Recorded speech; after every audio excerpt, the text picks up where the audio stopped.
Hello and welcome to another edition of UFO Video Addicts. Let me give you a preview of what I got coming up in this video. The first are some strange lights that have been seen many times, and I actually have two different videos of somewhat similar events. Let's see. Also have this video of some strange objects streaking through the skies over Russia.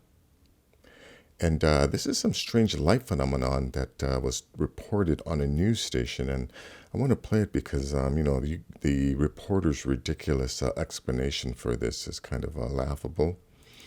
Also have this strange thing that I found on my Facebook. This is actually a beach here, and here is a rain cloud. And, this guy's thing is kind of strange that there's just this rain cloud, and it's pretty much cloudless everywhere else, but there's a rain cloud just hovering in this little bay here. Let's see. Also have this interesting video made by some dude here, Red Panda Cola, and it's about Donald Keyhoe, Major Donald Keyhoe, who was one of the first military guys, I think back in like the 40s or early 50s, trying to let people know about UFOs. But, he never mentioned anything about them being our underwater neighbors. I'm sure he always concluded that they were extraterrestrials from other planets. Let's see. Also have this, this is actually from a website that I found, but I've played this video before.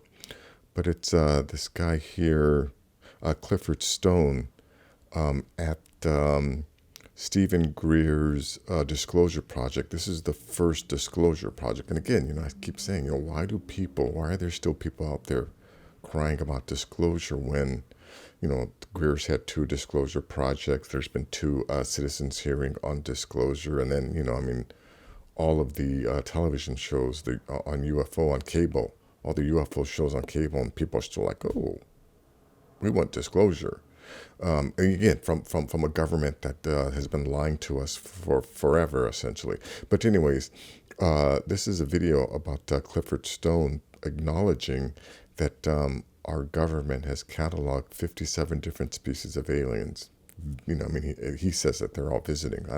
I don't think they're all visiting. I'm sure some of them are, but I don't believe all. Anyways, also have this interesting video here that some guy did talking about the true purpose of the pyramids. A lot of the Egyptologists and other archaeologists are always trying to claim that they are burial chambers, even though they look nothing like the actual, chambers that kings or pharaohs were actually found in, with all of the artwork on the inside. Anyways, that video. Also have this article here about a UFO that was shot down in the north of the Moscow region, and another article here about alien humanoids nearly shot by Uruguayan Navy officer. So anyways, let me just get to this video here. Now, like I've said, this is this phenomenon here. I'm over up to over 600 videos now, and I cannot tell you the number of times I've seen, this similar event.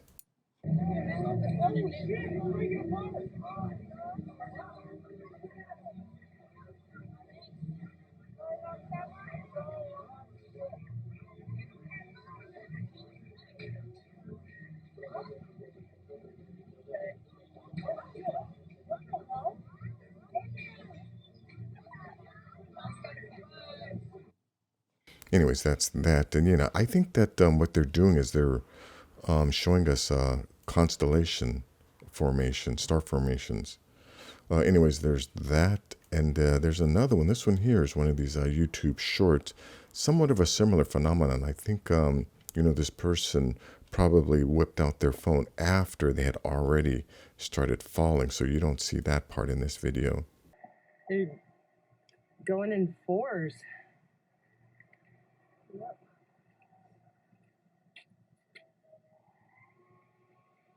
Oh.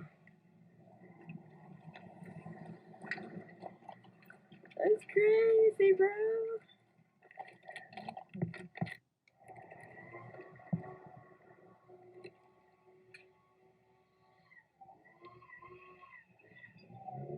That is crazy. Anyways, let me just stop that right there. But, this is happening every single day, folks, because we are not alone on this planet. Anyways, let's play this one here. Yeah, I can't make this one any bigger. These are these YouTube shorts.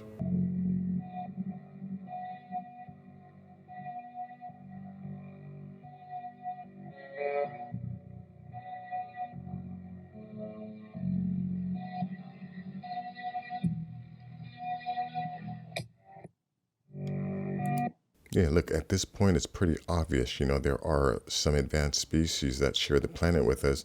And every now and then we happen to observe them when they are either exiting or entering our atmosphere or our planet, exiting oceans. And, sometimes they cloak themselves and sometimes they don't. And I think it has to do with, maybe at times it's a mistake. Others, it may be because it's more than one entity. There must be several different species with different levels and of technology and knowledge. But anyways, let's go to this one here. Yeah, now this is some strange light in the sky, which may have a natural explanation. But I just want to play it, just to point out the news reporter's ridiculous explanation for what this is. Anyways, let me just go back a hair. Check this out. Dave, you have a theory about what this could be. I'm 99.9% sure it's a flare that was taking place at the Lyondell Basel plant. Yes. Near LaPorte. Okay. And the thing is, cloud droplets, which is what the clouds are made out of, little water droplets, are highly reflective. So they absolutely can reflect something like that. And I was told it was a gigantic orange flare, and that would make sense. Have you ever seen that before? Not like that. Not as clean as high resolution as that. Wow. But that's a big one, so that's what it was. It's gone now. I hope you're right. Me too. Some folks had some interesting theories. Yeah, I wanted to point it out as an example of how some individuals are able to just convince themselves of something that's just not true. Flares have smoke. If it's, a certain type of flare would have a parachute so that it could stay up there. So the idea that, that this is a flare is absolutely ridiculous. But here, I found this video here of like, I think this is like a C-130 or something, or C-10 blowing off flares. Bring me a dream, make her the cutest that I've ever seen. Oh, and another thing, you see, a flare has to be ejected by a plane. And in those videos, there was absolutely no plane in the sky. So it's amazing how someone who obviously, I think, in order to get a job, he has to have a college degree. The guy, drives himself to work. I'm sure he can tie his shoes.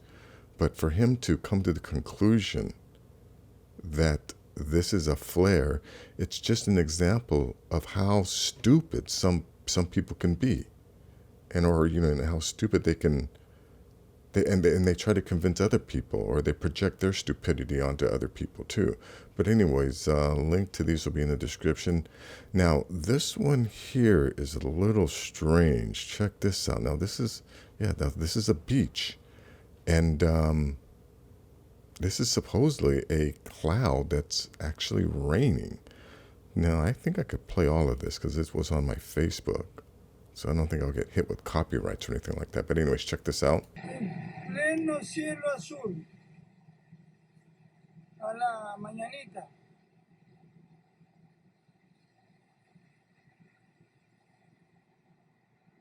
Increíble. Una nube extraña. Observen. Todo está azul. Y una nube extraña.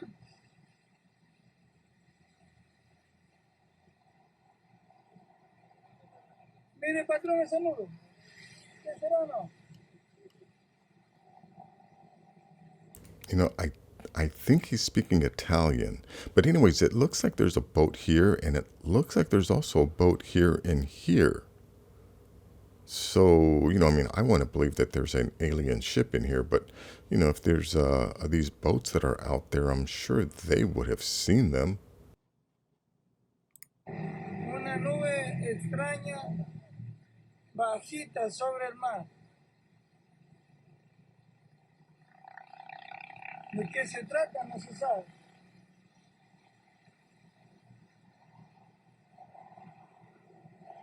Todo está claro, no hay nubes negras en el cielo, pero aquí se encuentra una nube demasiado oscura, demasiado, nunca antes visto. El celular no es de tan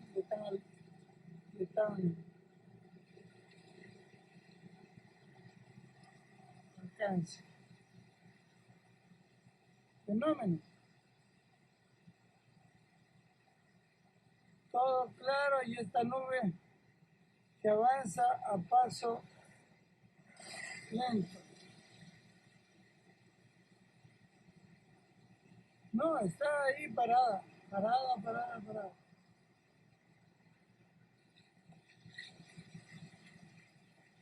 Increíble.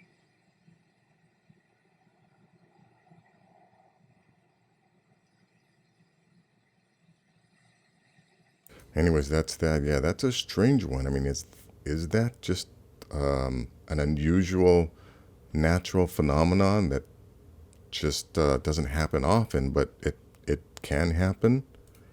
Anyways, a strange link will be in the description. This video here, I mean, it's like almost 20 minutes long that this guy put together about Donald Keyhoe. And it's, you know, like it says here, America's first UFO researcher, but he was a major in the Army, I think it was. But he was one of the first military people to come on television and actually try to let people know that, you know, aliens were out there. And of course, you know, they tried to ridicule him and discredit him and things like that. But anyways, check out a little clip of this when he was on a television show called, I think this is the Fame show or something, or it's somewhat similar to like the What's My Line. Claimed to be Major Donald Keyhoe. Let's start the questioning with Tom Poston. Tom? Thank you, Bud. One thing that's puzzled me always, number one, has there ever been any photographic, physical evidence of terrestrial disturbance by these UFOs? Yes, last year in South Africa near Pretoria, one of these objects was seen by local police on a highway, and as they approached it with a police cruiser, it discharged a blast of flame onto the highway and took off at high speed. And when they checked it, they found that the pavement had been, a hole had been broken in the pavement about 6 feet in diameter, and the macadam road was set on fire and blazed for about 3 hours. And this was officially confirmed by the commandant. That's exactly the kind of thing I remember. Now they do. Anyways, he also went on to, I think, start or be the director of NICAP, I think it's called. But it's, you know, some type of a UFO reporting agency, and a couple others also. But this is a interesting little documentary about him that this guy put together about the beginning of his military career and things like that. But anyways, a link will be in the description. Definitely check that out. Let's see, this video here, like I said, I'm sure I've played this before, but, you know, not everyone has seen all of these videos. I'm sure I have new subscribers, and, you know, some people are new, but this is Clifford Stone, and at the National Press Club, I think this was November 9th, 2001. It was called a Disclosure Project, and this is how Stephen Greer first entered into the, I guess, the national spotlight, so to say. But anyways, Clifford Stone is asked by a reporter, what do they look like? And this is his response. And the reason I state that, when I got out in 1989, we had cataloged 57 different species. You have individuals that look very much like you and myself that could walk among us, and you wouldn't even notice the difference, except for some of the things that they might be able to go ahead, even in a dark room, and touch an object and go ahead and identify what color that object might be. They would have a heightened sense of smell, sight, hearing. The situation is that you have various types of what we normally call grays. We didn't call them grays in the military, but you had at least 3 types of the grays. You had some that were much taller than we were. The unique thing that I'd like to point out for the most part is that the entities that we did catalog were in fact humanoid. Now this created a situation where the scientific community was trying to figure out why that would be the case. Because you would expect that if life evolved on other planets, that they would take on some type of other being, so to speak, not necessarily look humanoid or be bipedal such as we are. But apparently, we got quite a few of the species out there that are humanoid in appearance. And that creates a question that yet has to be answered by science. You know, he also, I don't know if it's in this part here, but, you know, if you listen to the entire, it's like almost a 4-hour presentation, he talks about how a lot of these species have bilateral symmetry. And that was the first time I ever heard that phrase, you know, having, you know, 2 arms, 2 legs, you know, 2 eyes, 2 ears, you know what I mean? Yeah, bilateral symmetry. And also, again, I'm not too sure if it's in this section, but in another clip, he talks about how not all the species, all of these alien species have the same level of technology and knowledge. He said, you know, some alien craft have to actually land on the ground, and then a door opens up and they walk out. Other species have alien craft that can hover, and then they have some kind of like tractor beam system where they float down and float back up. And then there are other species that have the ability to just appear and disappear, you know, open up dimensional portals and things like that. And it's, you know, those are the species that have been around much longer than some of these other species who are just coming into different technology. But anyways, link to this will be in the description. Let's see, this video here, you know, it's kind of short, but basically it's just about this guy pointing out how, you know, a lot of the Egyptologists and archaeologists are trying to claim that that some of these pyramids, like the Pyramid of Giza, were tombs, you know, because it's called the king's chamber and the queen's chamber, and yet none of those pyramids have any type of artwork on the inside, like in the Valley of the Kings, you know, where there are actual bodies of pharaohs that have been found. You know, all of the walls are adorned with artwork depicting, you know, all of the different events, great things that they've done in their lives. But in the Pyramid of Giza and some of the other pyramids, you don't find any artwork. You know, and there was never, you know, like the guy says, there was never any bodies ever found in them. Those giant marble, black marble cases or whatever, you know, there have never been bodies found in those things. So yeah, the idea that they were tombs is actually ridiculous. You know, it's more likely that the Pyramid of Giza was some type of machine. But anyways, a link to this will be in the description. You know, I've been getting hit with a lot of copyright violations, so I don't want to play too much of this. But you know, you can check it out. It's only like 8.5 minutes long. Link will be in the description. Now, last are these 2 articles here. This one here is about in 1979, a UFO was shot down in the north of the Moscow region. It says there was a lot of information about UFO research by employees of a special department under the KGB. The KGB was the main security agency for the Soviet Union, whatever. Here it is. Today we will consider only one incident, Operation Concealment. The event took place in 1979 in the north of the nearest suburbs. On November 13th, an unknown flying object was detected by air defense systems near the city of Debna. Since the dish-shaped apparatus was moving towards the capital, it was decided to shoot it down. Surprisingly, it succeeded. The launch of an air defense anti-aircraft missile was carried out by one of the parts of the ZRV, which is a point of the Blue Ring air defense system of Moscow. The object was shot down by the first hit.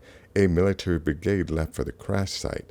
The dish-shaped apparatus turned out to be almost 6 meters in diameter. The shell pierced the skin and severely damaged the interior of the ship.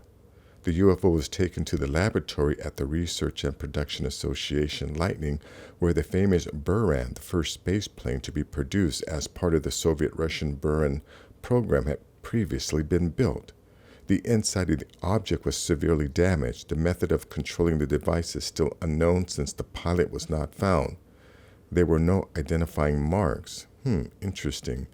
This is another example of how ignorant and stupid we as humans are, and the fact that we are dangerous. We're here, in 1979, obviously we're encountering beings with a technology that's much more advanced than we have. And our response, when we encounter these crafts, is just try and shoot it down so that we can take it and use it, for the weapons industry. But we definitely were doing that. And if you actually do some research, I think it was like in the early 50s, there was a rash of passenger planes and commercial planes just falling out of the sky for no apparent reason. Of course, they came up with with reasons, but apparently, our underwater neighbors were mad that we were shooting down some of their crafts, and they retaliated by knocking some of our commercial planes out of the sky. Yeah, if you do any research in history, I think it was like in the early 50s, there was a rash of passenger planes falling out of the sky for no apparent reason. So anyways, link to this will be in the description. Now let's go to this last article here. Now this is about an alien humanoid nearly shot by Uruguayan Navy officer. It says 5 Navy personnel were at the lighthouse situated in the Isle de Lobos, Uruguay. They witnessed the landing of an unknown craft and the presence of 3 alien humanoids. Let me just jump down to where he encounters them. Here it is.